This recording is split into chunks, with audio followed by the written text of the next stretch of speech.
go. All right. So first thing first, there's a homework assignment that is due in a week. Okay. So you got 7 days or close to 168 hours to do it. That's a lot of time. I know you guys got other homework assignments too, but planning is everything. All right, so the homework assignment is here. So I'm going to start with the homework assignment or the description of the homework assignment. It's simply called CNF or conjunctive normal form. And the way it works is I give you a non-CNF Boolean expression, which is this one here. So for those of you who really want to practice your LaTeX, techniques, you can go ahead and just type the whole thing in LaTeX. The rest of you can just use the simplified notation, where multiplication, what looks like multiplication is conjunction, what looks like addition is disjunction, and then negation is just exclamation point. Okay, so you can choose either one. I would recommend just using the simplified version, unless you find that is kind of more confusing than the original logical expression. So that part is up to you. All right, so we want to convert this into a CNF. Okay, we want to convert that into a conjunctive normal form, and you are going to show me the steps that you will take in order to make that conversion. This part here is really just a notation. It's a repetition of what I just said. Okay, the negation is an exclamation point, but it means the same thing as negation. What looks like multiplication is conjunction. What looks like addition is disjunction, and implication is just an approximation of the right arrow by using equal and greater than. Okay, so that's consistent with basically everything that we have done in this class. And oh, okay, this part is wrong. Okay, this is from the previous homework assignment. So ignore this part. I will change it. I'll go ahead and change it because I don't want anyone to start with this one and go like, but it's not the same. All right, so let me go ahead and fix this because I already gave you the simplified format earlier in the description. So that's that. Click save. All right, back to the discussion. Note the priority of operators from high priority to low priority. Negation has the highest priority, just like the unary minus symbol in a regular expression. A regular algebraic expression has the highest priority. Conjunction is kind of like multiplication, so it has the second highest priority. Disjunction is the third one, kind of like addition, and then implication has the lowest priority. So that means without using actual. Hey, I thought I took out that one. I think I took out the one that I'm not supposed to take out. Ah, okay, okay. I apologize because I think I took out something that is not what I intended to take out to begin with. Okay, I took out the example of priority operator priority. So let me just kind of give you one right away using mouse pad. Well, because the Mickey Mouse as a copyright has already expired. I believe it expired last year. So that means that if people want to call the editor Mickey Mouse Pad, they can actually do that now. Mickey Mouse as a copyright um, lasted, they okay. So the original copyright lasted, for the entire lifetime of the original author, plus 50 years. Okay, and then they amended it once so that it can be 70 years after the person's death, and then Disney funded another extension. I believe that's 90 years after the person who created the art passed away. So finally, Mickey Mouse is in the public domain now. And I was thinking, who wants to use Mickey Mouse? The only reason why Mickey Mouse is copyrighted is money, because Disney wants all the merchandise using Mickey Mouse as a design, and they want a cut of all of those merchandises. And that's the reason. All right, so let's go ahead and take a look at, well, this is the expression, of your homework assignment. So I'm going to take out all the unnecessary parentheses and see what it's going to look like. So P plus the negation of QR, this is okay. And then implication has the lowest priority, so that's okay too. P plus S has to be in parentheses. So this would be the one, without all the all the extra parentheses. Is that okay? All right. So you have to remember how to apply, the operator priority. You know, in regular algebra, what that means is if I just tell you what is, A times B plus C, it really is the same thing as A times and then B plus C in parentheses. Okay. Oop, I take it back. Sorry. Nope. This is not what I wanted to say. The parentheses should be around the multiplication because multiplication has a higher priority. Is that okay? So does everybody understand how to use the list of priority that is included in the homework assignment? Okay, so this is already discussed here, right here, sorry. Okay, and this is also consistent with how C++ look at Boolean operator priority. So in C++, negation also has the highest priority. Conjunction, which is ampersand ampersand, is next. And then the next one is disjunction, which is vertical bar, vertical bar. And there's no implication as an operator in C++. So you can kind of say, okay, let's just say that we have this operator in C++, it would have the lowest priority. All right. So I give you a bunch of Boolean algebra rules, okay, and which one is applicable when, that is entirely up to you. The first one is the definition of implication. A implies B is the same thing as not A or B. The next one is commutative AB equals to BA. No, I'm not trying to spell out ABBA. You guys are way too young to know what ABBA is. Ask your grandparents. Okay, I see no reaction. That's normal. Identities of operators.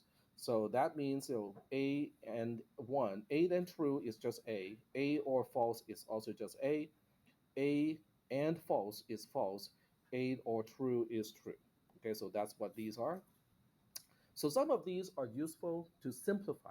Okay, basically you recognize a certain pattern, and then you go like, oh, we don't have to make it so complicated, because as you simplify, as you derive and simplify at the same time, that can save you a lot of trouble down the line. We have distribution. It distributes both ways. Okay, let me magnify this a little bit. So distribution works both ways in Boolean algebra. A or B, the whole thing, and C is the same thing as A and C or B and C. A and C or C, A and B, sorry, A and B or C is the same thing as A or C, the whole thing, and B or C, the whole thing. So just, general rules. Some of these may look a little funny, but that's just, those are the rules. A or the negation of A is true. A and the negation of A is always false. And then we have De Morgan's law, which we have used already quite a bit in the previous class. We have identity, which is A and A is just A or A is also just A. Absorption, we talked about this last time as well. Okay, so I mean, A or A and B is just A, and then A and A or B is also just A. We have associative, okay, just just so they can move the pair of parentheses any way you want when you have a bunch of and or a bunch of ors. And then we have the excluded middle, which is A or not P. P or not P is just true. P and not P is also just false. I believe that was mentioned earlier as well as complement. So basically the same thing. Is that okay so far? Hmm?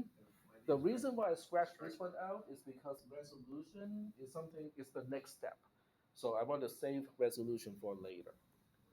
But if you want, well, I suppose you can use resolution if you want to, because the later homework assignment is going to have some additional stuff to it. So I can unstrike out your resolution. You can use resolution if you want to. So let me change the description, because if I don't change it now, I'm going to forget. So let me go ahead and change so that you can indeed use resolution if you want to. So where's resolution? Yep, there you go. And go to format and unstrike out. There we go. All right. So this may take some people some time to get everything worked out. So start as early as you can. Okay, because if let's say you think you need like 6 days to get this done, okay, and you start right after the class today, only to find out that, oh, 10 minutes I'm done already. Are you going to suffer because, oh man, I actually planned to do this in 6 days, I got it done in 15 minutes. It's like, okay, good. I can now move on to my other classes. So get started early. Okay, how much time you need depends on how good your algebra is or how well you can apply these particular rules. Some people just innately can do this really quickly, and some people may take a little bit longer to get used to the rules to find out, okay, when do I apply which one so that I end up with a CNF. Okay, so how much time you need, I cannot tell. So getting started as early as possible is probably the best strategy.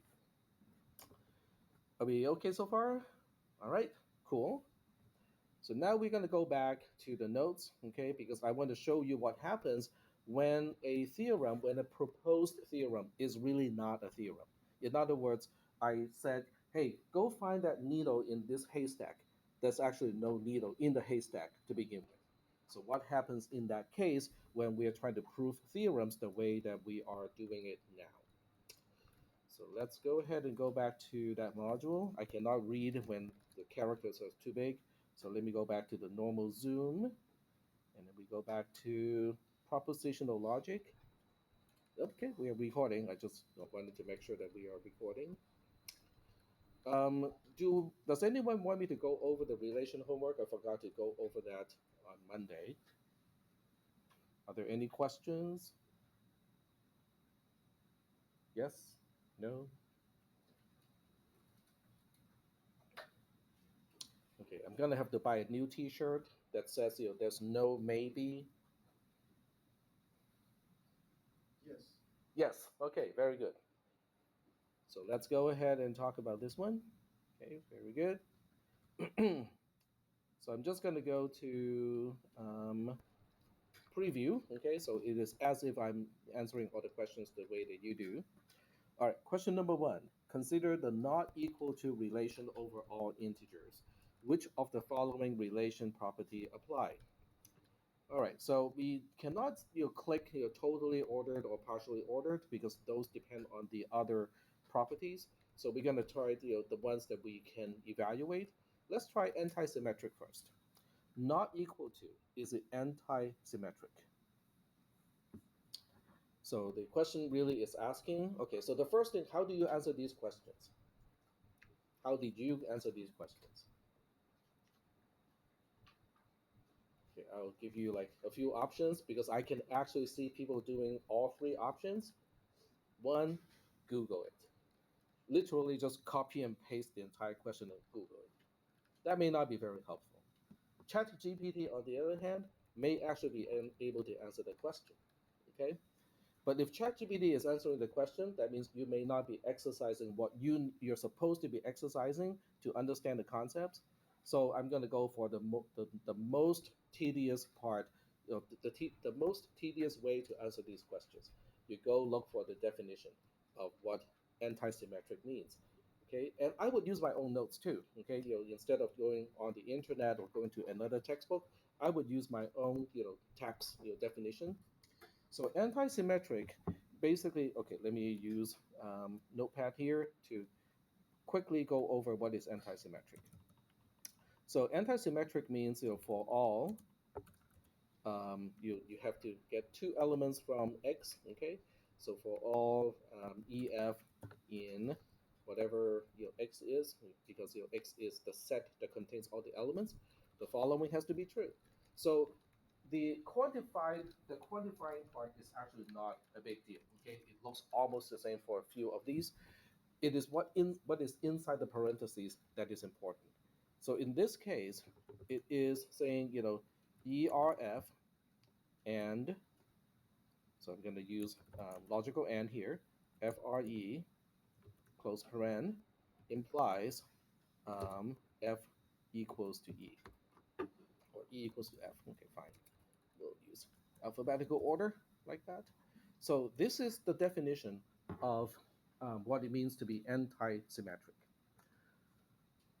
If there's nothing in X, by default, it is true to begin with. So an empty relation, if R is empty, then it is automatically anti-symmetric. Which means in order to say that R is not anti-symmetric, you have to find me at least one counterexample. When I said a counterexample, it means a way to give values to E and F so that both of those are elements of X, and yet the implication itself is false. Okay, that makes a counterexample. So when we're working with not equal to, it's pretty easy to figure this out, right?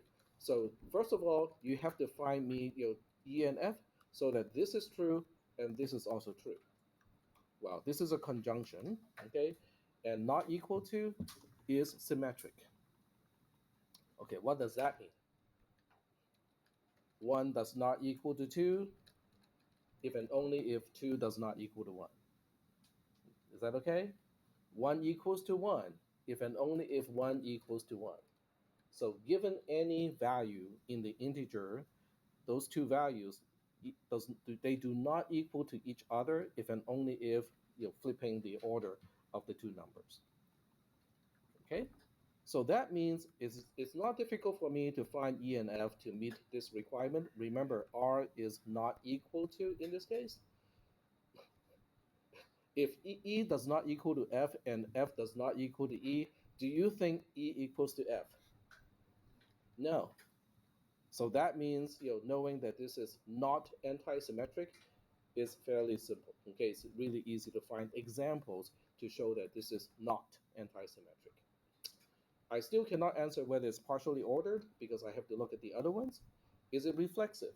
In other words, does every element not equal to itself as an integer? That does not make sense to me. Give me any integer. 5. Okay? 5 does not equal to 5. Is that true or not? It is false. So that means 5, 5 as a two tuple does not exist in this relation. So that means reflexive is also automatically false. So if anti-symmetric and reflexive are both false, I don't have to think about partially ordered or totally ordered. Because in order for something to be partially ordered, it has to be reflexive and anti-symmetric. And in order for something to be totally ordered, it also has to be partially ordered. So right now I can move on to symmetric. It is symmetric because if A does not equal to B, I think B does not equal to A also stands. And then is it transitive? It is not transitive. In other words, A does not equal to B and B does not equal to C does not imply that A does not equal to C. Is that making any sense? Because I can make A and C the same and B being the one that is different. All right? So I think that's the answer to question number 1. Question number 2 is asking, consider the equal to relation over integers. Which of the following relation properties apply? So once again, we have to go through these one by one. I cannot answer totally ordered or partially ordered, but we can start with anti-symmetric. So is equal to anti-symmetric. So this is also an easy one because when you look at this thing here, this time R is equal to, both of these are equal to. So let me just read this part, okay? Because as soon as I read just this part here, you guys will go like, oh, okay, that's pretty obvious. Because now this part reads like E equals to F and F equals to E implies E equals to F. Do you think that implication is true? It is true, okay? So it applies to every way you can find E and F in this case, because if E and F are not the same, then you're going to fail the conjunction anyway.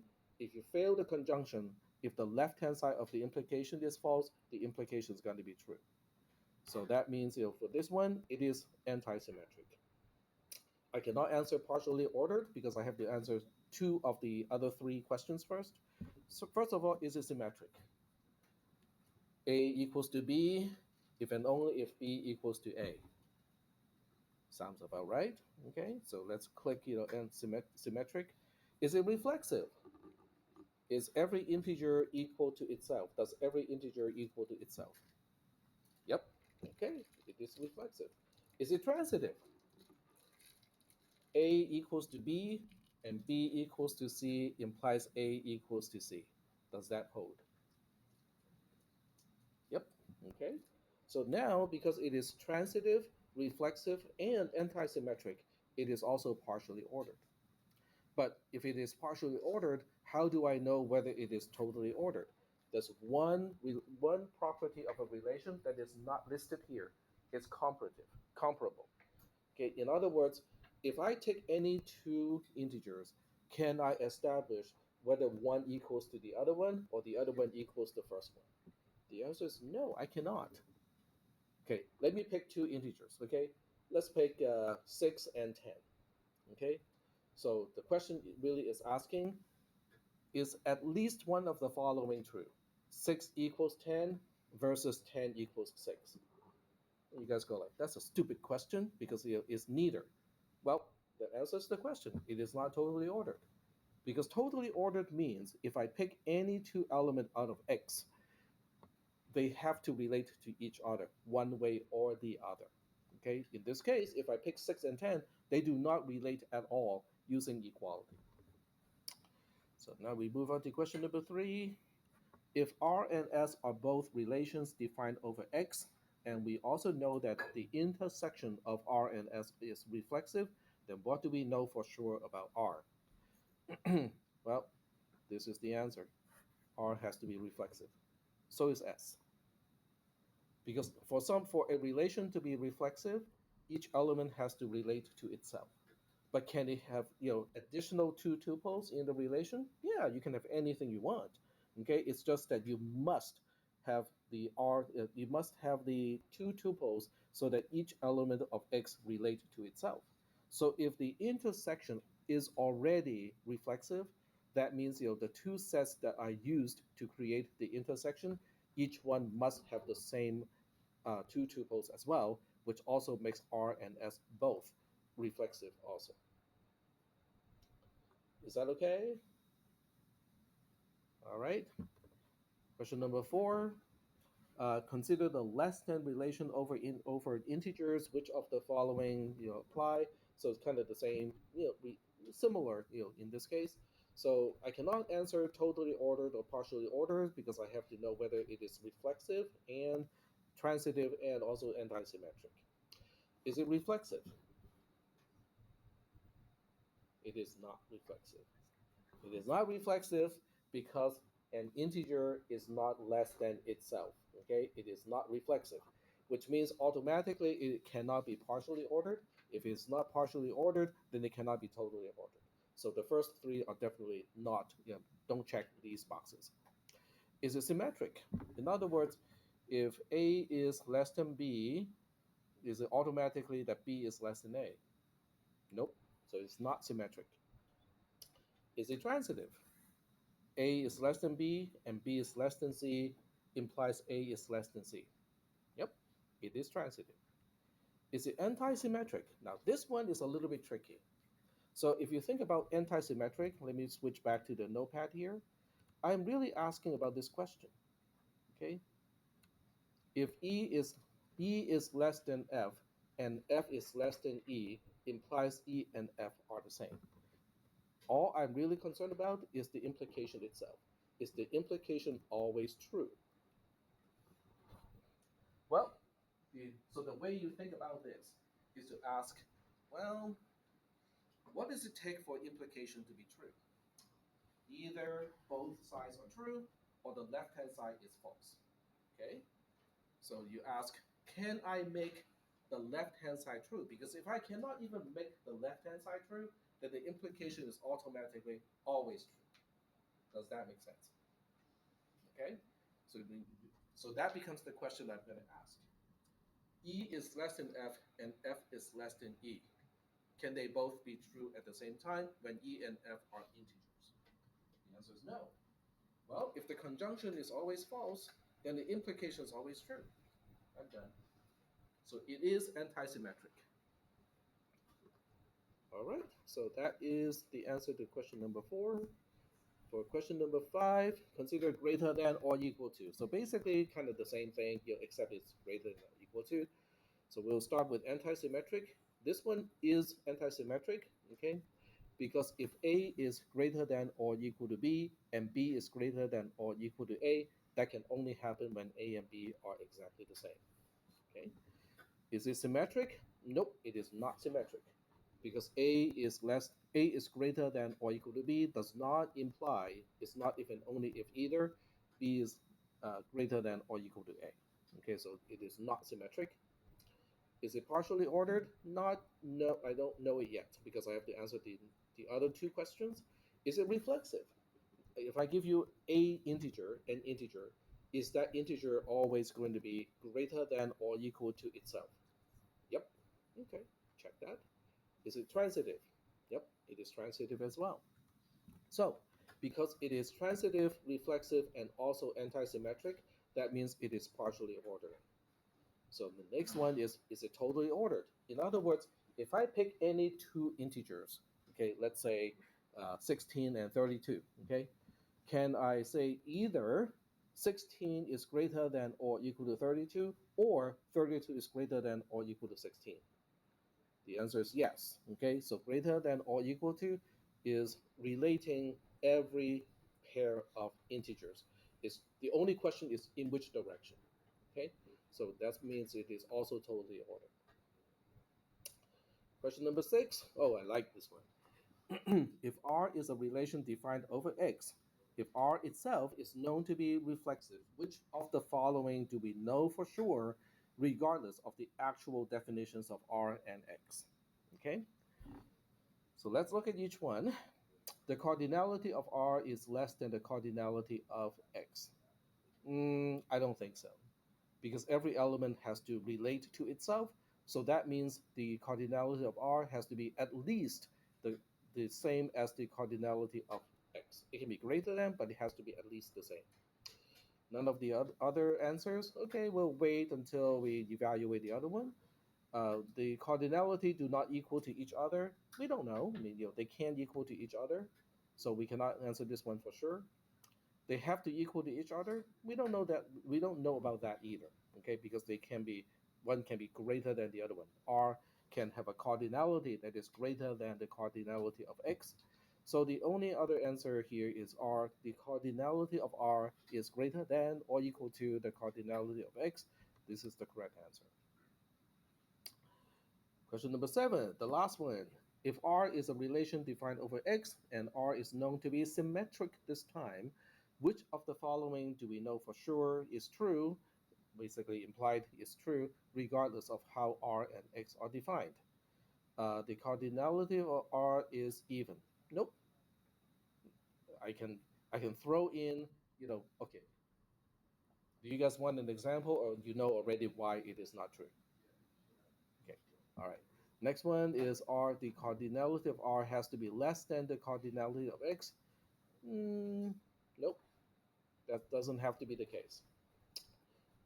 They have to be different. Nope. One has to be greater than or equal to the other one. Nope. It has to be odd. No. The cardinality of R has to be twice the cardinality of X. That is not true either. They have to be the same. Nope. So the only thing I can check is none of the other choices. Okay. So the way you answer this question is to generate examples of R and X so that you can go like, okay, let me see if I can find a case where that is false. Okay. And as it turns out, you can actually find cases where each and every single one of these is actually false. So that means you don't have a choice but to choose, none of the other choices can be confirmed. Yep. Hmm? Why is it not even? Okay, I'll give you an example. Okay, so in this case, let's x be just 1, 2, okay? and R can be 1, 1, 1, 2, and 2, 1. That is symmetric. It's not reflexive, but it is symmetric. Huh? Between what? That's R. R is the relation.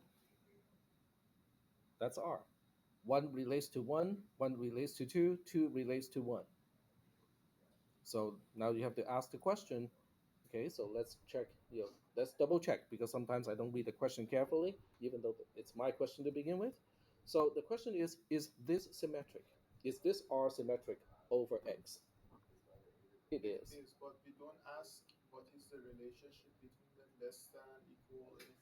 Nope. It says right here, regardless of how R and X are defined. Mhm. Actually, to make this even simpler, if you just want to know that it doesn't have to be an even number, that's an odd number too. Is that okay? All right. All right. So now that we are done with the quiz, we are going back to the module. So this is a continuation from the previous one. So we're going to keep, the way psi is defined, and I'm going to work out the example in Notepad, Mousepad, sorry, Mickey Mousepad. We can use Mickey Mouse now. So we can now say this is not P or R as one, not P or not Q is the other one. That is representing psi. Okay, it's representing everything that we were told that is true. Okay, exactly why? We don't know. We don't care either. Okay, but this time we are going to work with a phi that is different from last time. So phi this time is not T implies P. So the first thing we need to do is to turn that phi in. We have to turn the negation of phi into its own CNF. Okay, so I'm just going to write down all the steps here. Phi itself is not T implies P.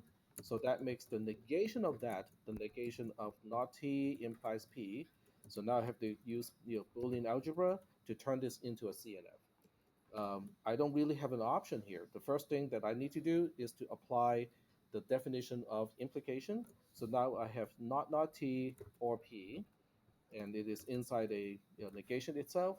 So I would go ahead and just do a microsurgery here and take out the double negation. So now I look at this and go like, okay, we have a negation of a disjunction. So I apply De Morgan's law, and it becomes not T as one term, okay, and not P as the other term. Is that okay? So now not phi becomes its own CNF. And then what we need to do next to apply what we have learned so far is to make a conjunction of the two CNFs. One CNF is psi, okay, this is psi from the previous class. So I take whatever psi has, okay, and turn it into, put it as the first part of the CNF. It doesn't matter which one is the first, which one is the second. And this is my, the part that I'm concatenating onto this one here. So now I have a longer CNF. So with the longer CNF, okay, we have to remember what are the components here. Okay, so let me just try to label the components. Okay, so from here, this part is psi, all the way up to here. This part here is the negation of the theorem, or the negation of what I was told as a theorem, and I'm supposed to prove that it is a theorem. Is that part okay? Does everybody understand the notation here? This is psi, which is what I was told to be true, and that's axiomatic. Okay, don't ask me why. Okay, that is just true.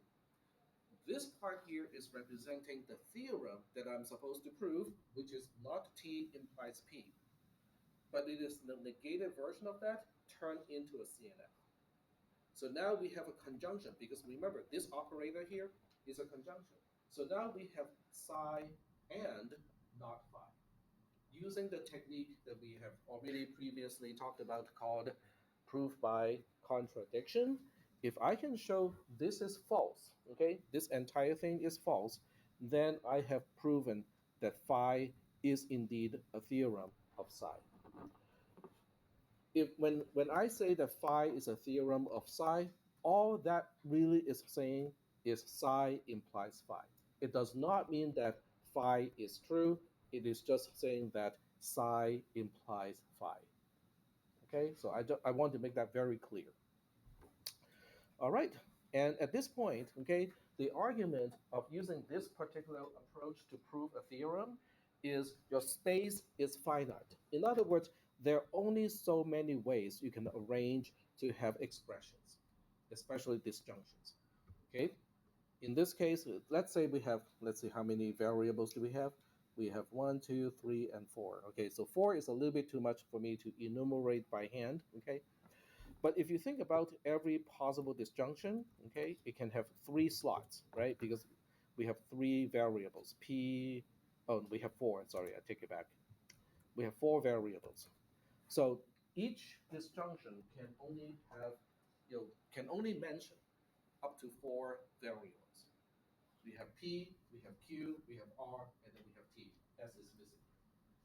Is that okay so far? So let's consider P, okay? How can P appear in a disjunction? You have three choices. It's absent entirely, there's no P, okay? Such as this one here. This P is not even here.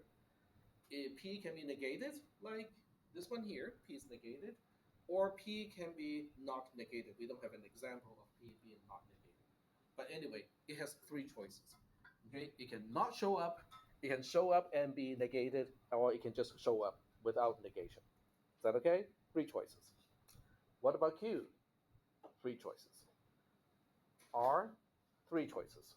T, also three choices. But the choice of each variable is independent to the choice of the other variables. So that means we're looking at 3 times 3 times 3 times 3, which is 81. Even if you cannot figure out 3 to the power of 4 is 81, you probably know that that number is finite. And that's all that matters in this case, because this time our haystack is finite. Is that okay? As opposed to the original propositional calculus system, where the space of all the possible well-formed formulae is infinitely large. The problem with a haystack that is infinitely large and your task is to find a needle is, what if you cannot differentiate between the fact that the needle is missing entirely, or you just have not found it yet because the haystack is so large, you just have not got to the part where the needle is. But in this case, because the haystack is finite, that means, oh, I can know for sure that the needle is not even there to begin with. You cannot trick me anymore. Does that make sense? Okay. All right. So let's go ahead and perform resolution.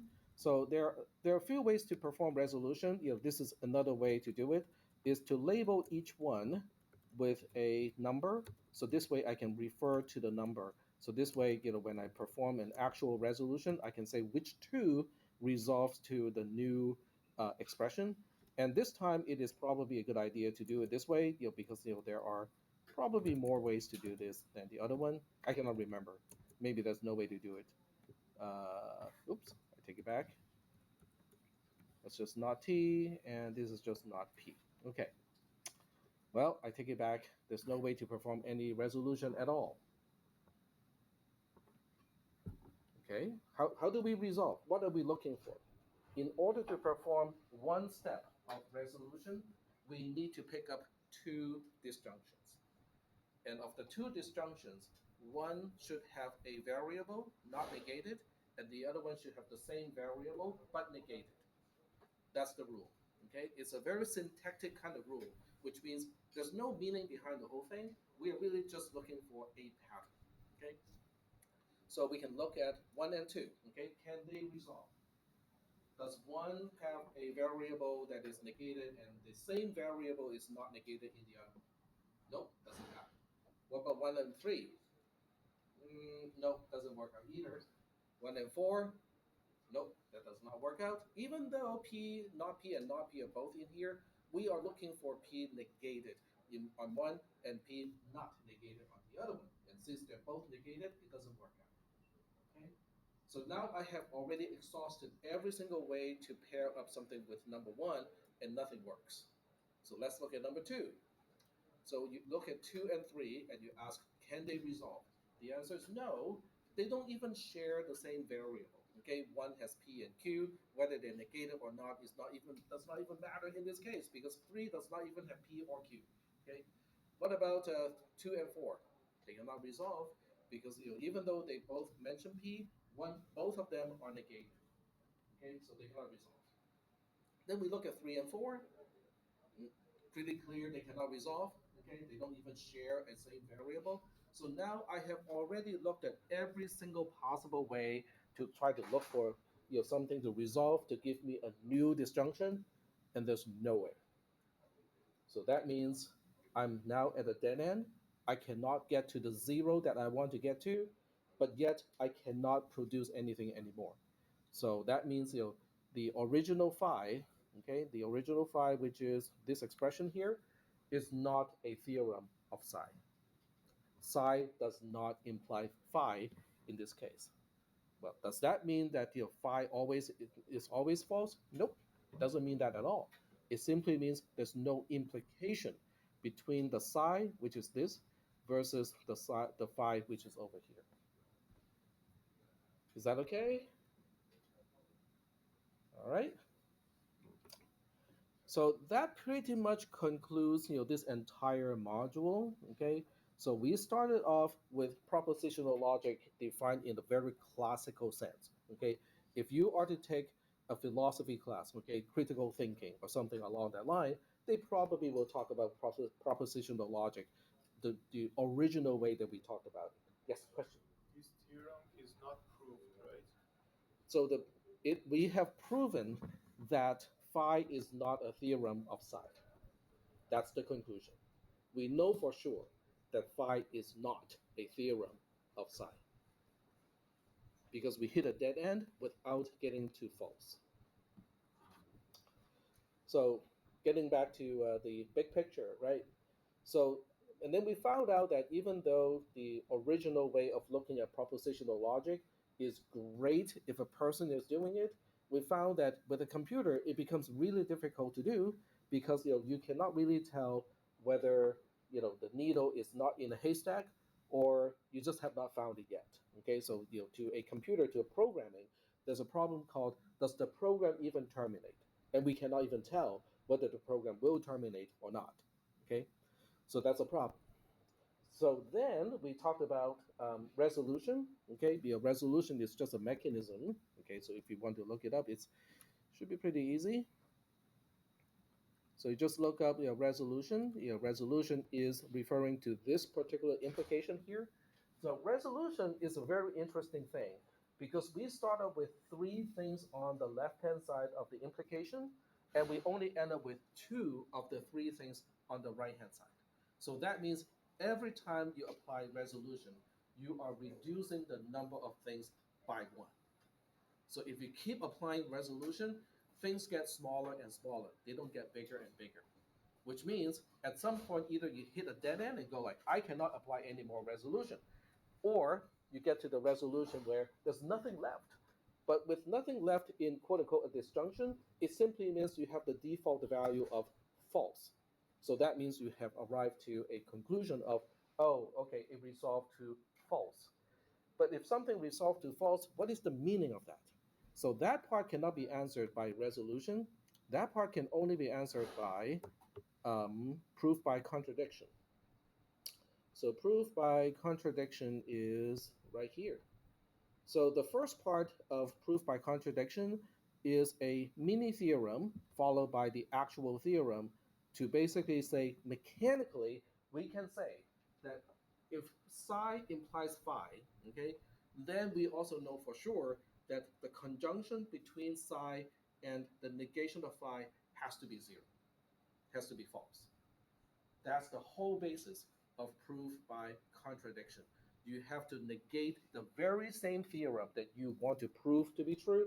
You negate it first, and then you make a conjunction of that negated theorem with whatever you're given with, basically all the axiomatic truth. If that conjunction ends up to be false, then you have also proven that the theorem is implied by psi, which is everything that you are told to be true. Okay, so why is that important? Because resolution, if I go back to resolution, resolution eventually turns everything to nothing. In other words, because we are reducing the number of items by one every single time we apply resolution, so the hope is at some point it resolves to nothing. But there's no such thing as nothing. Nothing is really just false. And by combining resolution and proof by contradiction, we can now say, oh, so if you give me something that is already in this form to begin with, everything is a conjunction of disjunctions, I can keep applying resolution. And then eventually I can tell you either I hit a dead end, I cannot get to false, or I can get to false, which either way, I have a conclusion. But the problem is, are we really sure that every Boolean expression can be expressed as a conjunction of disjunctions? So that's where CNF comes in. Okay, conjunctive normal form. So CNF is an is a requirement in order to apply resolution. So that's how the three components relate to each other.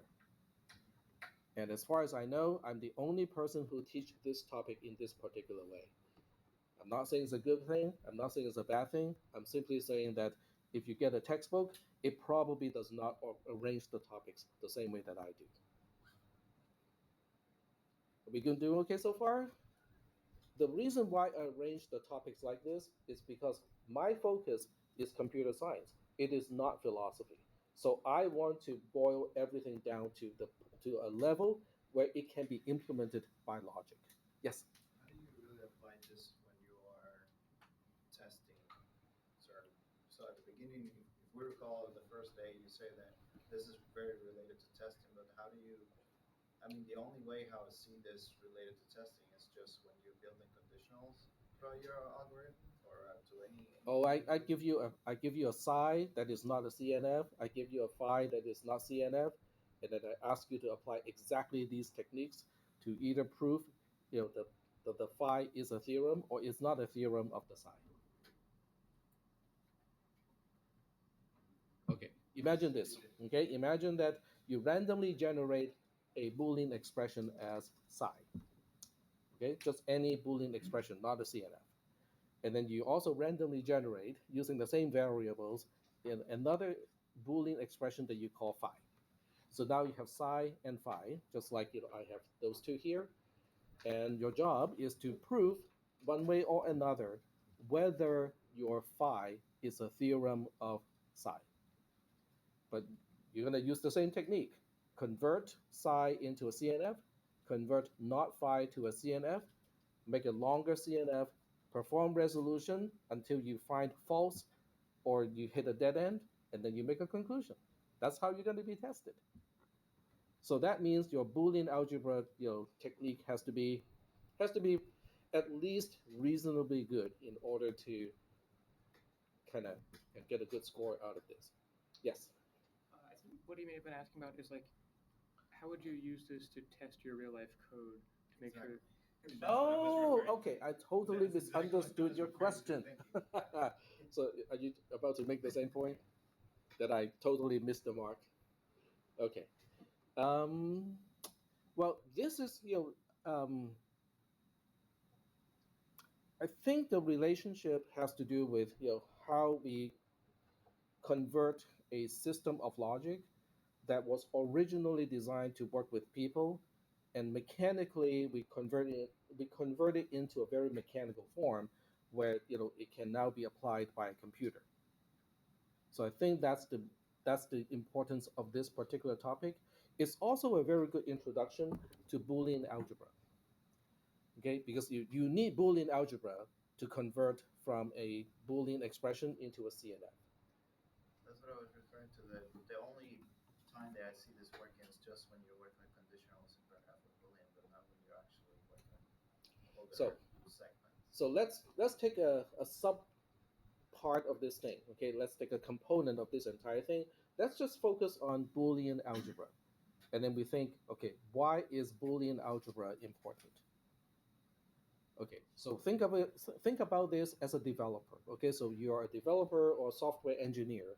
So why is it important for you to understand Boolean algebra, which is just ways to transform an expression into a different something that looks different, right? So why is it important? I don't know, everything from checking data from data type or from Okay, so from the lack of answer here, I'm assuming that you guys have never worked with other developers, or you have never inherited code that is written by people who have already passed away. So you cannot even call them and go like, "Hey, John, can you come back and finish this program?" Or can you come back and make a change to this program because the tax law has changed, because John has passed away 10 years ago. That happens with state jobs a lot. So now you go like, what does that have to do with Boolean algebra? What do you think? You look at somebody else's program, you look at a dead person's program, which means you cannot call, you cannot ask that person to explain the logic anymore, and there's no comment because commenting was not a big thing in the past. So you're looking at that code and you're trying to figure out what does it do? What does it mean to have this gigantic Boolean expression here? What does that have to do with Boolean if I algebra? have to tell you the reality, you will never touch it unless you really got to change that code for some reason. But if you don't, you really don't need to understand all the code and the software itself, though. You just want to know I'll based on pretend. what you're building. Okay, so I'm gonna hope that you will never be one of the people I have to interview for a job. And I will also understand that most employers do not want my mentality. My mentality is clean up whatever you possibly can, touch and clean up everything that is ever that I can that I ever get my hands onto. My previous employer That'd be hard. hated that about me, okay, because I was the person who was maintaining a C compiler, and the C compiler started its life as a small tiny program that runs in CPM. Okay, ask your grandparents what CPM is, because it's that old. Because CPM predates DOS. DOS. Okay, does everyone know? Do you guys know what is DOS? DOS, disk operating system. Okay, and your CPM predates DOS. Basically, Bill Gates bought a clone of CPM and then changed the name to DOS, and then resell it to IBM for a good chunk of money, and retained the right to sell DOS by as a Microsoft product as opposed to an IBM product. That's how Microsoft became Microsoft today. That jump started Microsoft. Okay, so history aside, what was I going to say? Right. C compiler runs in CPM. Yes. So I was writing a compiler that started life as a CPM executable. So it was implementing only a very small subset of C++ plus plus, or C actually, just plain C, to the point where there's no type checking when you're using pointers. In other words, a pointer to a char and a pointer to an int and a pointer to a void, they're all considered the same without typecasting. Okay? So what would be the bad? What is bad about this? The pointer to a structure is also considered the same as a pointer to a void. There's no type checking whatsoever when you're having assignment operations between pointers or passing the address of something as a parameter to a parameter that is a pointer to something. So what is wrong with that picture? I mean, maybe you could read parts of data, parts of memory you're not supposed to if you You can. Yep. don't know the data size or the Yep. size. Yeah. The compiler cannot check, right? The compiler does not know what it takes to check the type of a pointer or the type of an address. So if a function expects a pointer to a structure and you pass a pointer to a char by accident, the compiler goes like, "Yeah, I think you know what you're doing. Fine. Okay, I'll generate the code nonetheless." The code generation part is not a problem. The problem is when the program runs, does it do what it's supposed to do? So the compiler couldn't check any of these. I go like, oh, this is ugly. I cannot do this. So I implemented the full type checking for pointers and addresses and whatnot. The owner of the company got pretty mad, not only because I wasted, quote unquote, wasted his time, wasted his money because he had to pay me salary, but because it broke many of his programs. He was writing code assuming there is no type checking whatsoever when it comes to passing the address to a parameter expecting a pointer type. So he said, "Oh, but it's fine. See, my program has been working just fine, and you really you need to turn this back, okay? Get rid of all that type checking code so that my program would compile again." I go like, "But Norm, you can just put in typecasting, for cases where you know for sure it is okay to type the cast. Just put in your typecasting expression, okay? It's not a big deal." So I just want to explain, the mentality that I had. If I see something that can be improved or it is questionable, I have to redo it until I know it is doing what it's supposed to be doing. Another example. I know I'm digressing a little bit, but I think this is all important. Okay, you can think about this. Now, whether you agree with my approach or not, that's entirely up to you, obviously. So same program, okay, same company and the same boss, okay. This time I had to deal with a function that is 500 plus lines long. A single function that has more than 500 lines. And worse, it had go-tos. It had go-tos that can go from the nested if inside a loop, inside another conditional statement, inside another loop, right into a label that is inside a conditional statement that is nested in a loop that is nested in another condition.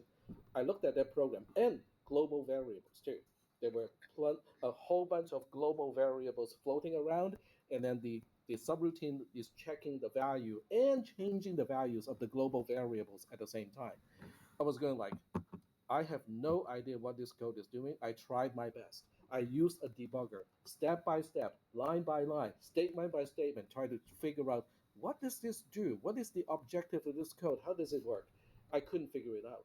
So I broke it up into like 10 or 20 functions. They all call each other. There's no go-to whatsoever. Everything is clean. So when he knew about this, he go like, "Tack, you wasted my time again." I go like, yeah, but I couldn't figure out what the original code is doing, so I have to do this. I'm OCD in this way. Okay, there are a lot of things I'm okay with. It's like, oh, the desk is dirty, there's food crumb on my keyboard, not a problem. Okay, I'm not OCD in that way.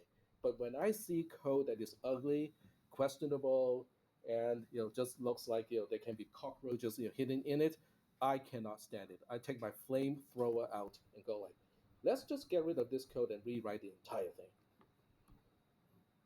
So whether you agree with this or not, that's up to you. Okay. I agree with that. I just finding a job that will allow you to do that, it'll be Hmm. tough because they want you to just Well, work, work, work.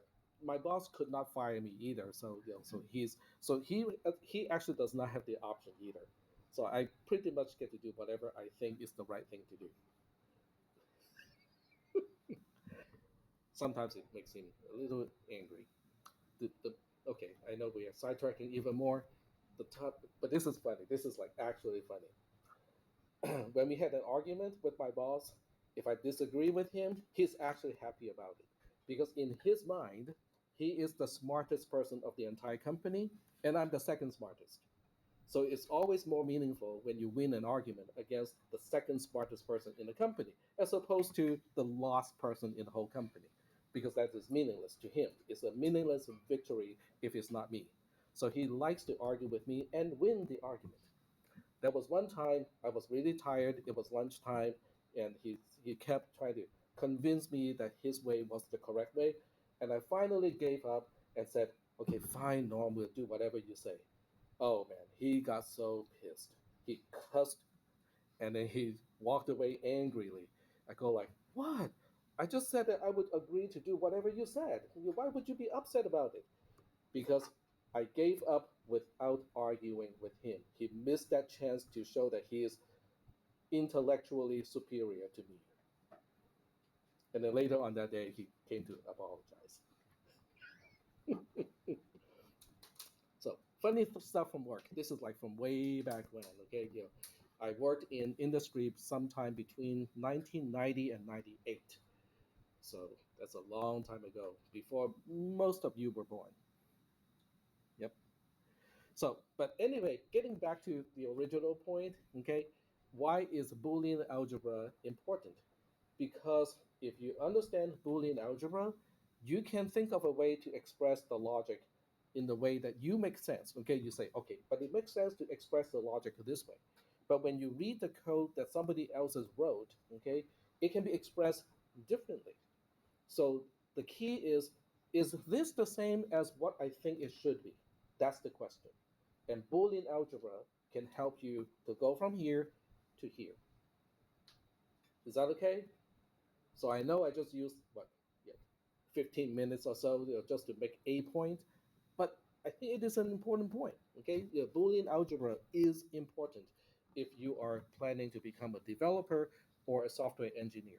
Even a systems analyst need to understand Boolean algebra because the way you express your logic and the way your customer wants to express the logic, because your customer is not a coder, right? They use really fuzzy and ambiguous ways to express logic. You have to make sure that you guys are on the same page. So Boolean algebra also helps in that case, because worst case scenario is, okay, I'm not going to use Boolean algebra because if you're talking to someone who is not a programmer, Boolean algebra means nothing.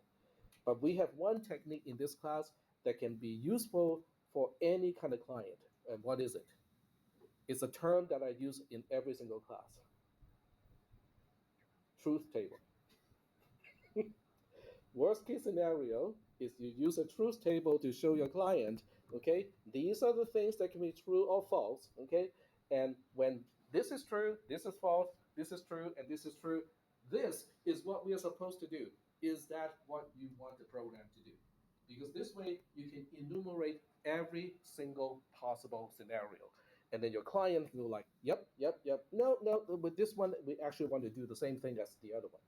So this is a technique to communicate with a potential client who does not want to deal with Boolean algebra. But the truth table can be turned into a form that is easy to understand for most people. All right. So there's that. The other thing that is important about this is this also paves the path to predicate calculus.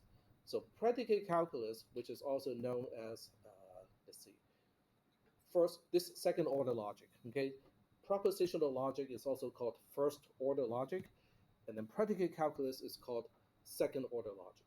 Second order logic is different from first order logic in one minor thing. It can have quantifiers. So as soon as you throw in quantifiers, most of the things that we can do here cannot be used anymore. Okay. So we will probably get to quantifiers or predicate calculus. I'm hoping that we have time to do that, in this semester. Sometimes we don't have enough time because I yak too much about, all the other things, that I think is related, but it's not directly related. So we are moving on to discrete probability next. And knowing that we have about 15 minutes left, I'm going to use an example that most people care about to start on this particular topic, which is discrete probability. You look at the term discrete probability, you think, how can this possibly be interesting and useful? Well, I can tell you when is a good time to buy a lotto ticket. How about that?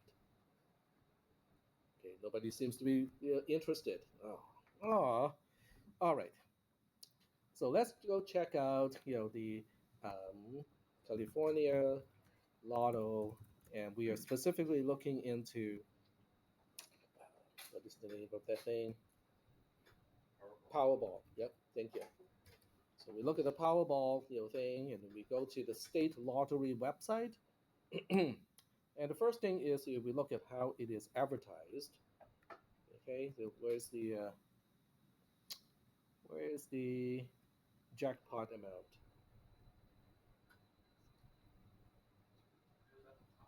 at the top. That's what I would expect, but I don't see it here. Hmm? Say again? Isn't that the jackpot? Zero. Oh, okay. Yeah, that's sometimes I miss all that stuff. Okay, it's $408 million as the jackpot. So is it a good time to buy a ticket? Okay, to buy your ticket what for $2, right? So you go like, how do I evaluate? How do I evaluate whether it's a good time to buy a ticket or not? So you have to understand your chances of winning something out of your ticket because the jackpot is not the only way you can win or you can get something back. There are other ways to win as well to get something back. Maybe not the jackpot, but it can still be a substantial amount of money. So the first thing is you have to understand the rules. So most of you probably understand the rules of Powerball, and it does have a website here of how to play. So the how to play part is also just not telling you everything that you need to know. So they are really just talking about procedurally how do you buy a lotto ticket, and if you win, how do you collect your money. So now you go back and go like, okay, fine, let's take a look at game odds. Okay, so it claims that if you jackpot is basically matching all five numbers on your ticket and also matching the number for the Powerball number. In other words, each ticket has six numbers, five of which are the usual number, which is from 1 to 69, and then there's a Powerball number, which is from 1 to 26. So if you match all five of the regular numbers and also match the Powerball number, the chances of doing that, of matching that, is close to 1 in 300 million. Okay? So it's not a whole lot, right? And it costs you $2 to buy a single ticket.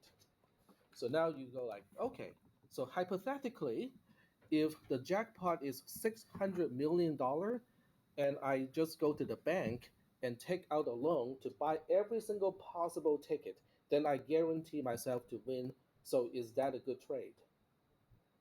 Nope, it is not a good trade for a few reasons. Okay, the first one is taxation. Okay, can you imagine the tax bracket this is going to put you when you just win or have an income of $600 million? Versus how much you invested. Hmm? Versus how much you invested. How versus how much you loan, how big of a loan you took out from the bank. Then you go like, oh, but that's okay, tax. I can figure that out. So you just have to look at tax, not tax possessive, but tax bracket, $600 million. Okay, one, two, three, four, five, six. Yep. So you have about 23%. Is that a correct number of zeros? Yep, I think so. So, all right, so your average tax rate is 44.4%. We'll just round it up to 50%. They go like, oh, okay, that's not going to work because your bank wants all $600 million back, but you have to pay about half of it as taxes. Okay, so you go like, okay, we'll factor that in. Okay, so when the jackpot is $1.2 trillion, okay, then it's worth playing because one, I can take out a loan of 1.2, is it trillion? Yes, $1.2 trillion, okay, which is about one third of the worth of Nvidia. So I'm going to take out a loan for $1.2 trillion. I buy every single possible ticket. I guarantee to win, and I have enough money to pay, both state and federal taxes, and I still have a few percent left, okay, for myself. Okay, so you go like, okay, this cannot possibly fail. But there's one thing that even discrete probability cannot help. You don't know how many other people have exactly the same mindset. So there can be multiple jackpot winners. And we cannot model, at least not easily, the number of people who would also win the jackpot the same way that you do. Is that okay? So that means there is no such thing as a good time to buy lotto. Period. All right. So having said that, the next question that I would have is to ask, how can I double check that this number is right? Okay. How is it 1 in? close to 300 million. So the way we work this out, just informally, is fairly easy. So I'm going to use a mouse pad here. Okay. So because there are 69 numbers to choose for the first five numbers, so that means, and they cannot repeat. Okay. So if a number is already chosen, it cannot be chosen again, and the ordering does not matter either. Okay, so when you specify the five numbers, you can say 1 2 3 4 5. You can say 5 4 3 2 1, or 1 2 3 5 4. They're all considered to be the same five numbers. Ordering is not important. Okay, that should remind you of a set, right, as opposed to a tuple. Okay, so in that case, okay, if we just want to say what if positioning is important, there are 69 ways to choose the first number. There are 68 ways to choose the second number. There are 67 ways to choose the third number, 66 to choose the fourth, and then the last number, you have 65 choices. This is assuming ordering is important. Does that make sense to you? Okay? Then you go like, but wait, this is also double counting all kinds of stuff, okay? Because 1 2 3 4 5, 1 3 2 4 5, 1 5 4 3 2, they're all considered the same. So now you have to ask, how many ways can I rearrange the same five things so that the sequencing is different, but they are really the same five things? So how do you figure that out? Same method. Okay, if I give you five marbles, okay, and I ask you how many ways can you arrange the five marbles linearly, okay, then you go like, okay, let me think. There are 5 ways for me to choose the first one, 4 ways to choose the second one, 3 to choose the third, 2 to choose the second to the last, and once I have chosen 4 out of 5, the fifth one really does not have a choice. Okay, so it's one. So that means you take this number and then you divide it, because we are now trying to take care of all the duplicates. So you divide it by the number of ways you can arrange five things, okay, when ordering is not supposed to be important. So we are now dividing it by 5 times 4 times 3 times 2 times 1, which is 120. So that would give you the total number of ways where ordering is not important to choose 5 out of 69 items. Is that okay? But then you have the Powerball, right? The Powerball number is independent to all this calculation. So then you multiply this entire thing by the number of ways to choose the Powerball number, and there are 26 of those. So when you look at this actual number, that should give you the result that I showed you earlier, which is close to 300 million. So let me just double check that. Okay, I'm going to use a command line program to do it. Okay, so here's my command line program. Okay, my shell. Right there. Okay, so open a new tab. BC is a command line calculator. So now I can just copy from here and paste it over here, and that's the same number. So that's how we got to close to 300 million ways, 300 million possible ticket configuration, with the Powerball Lotto system. Okay.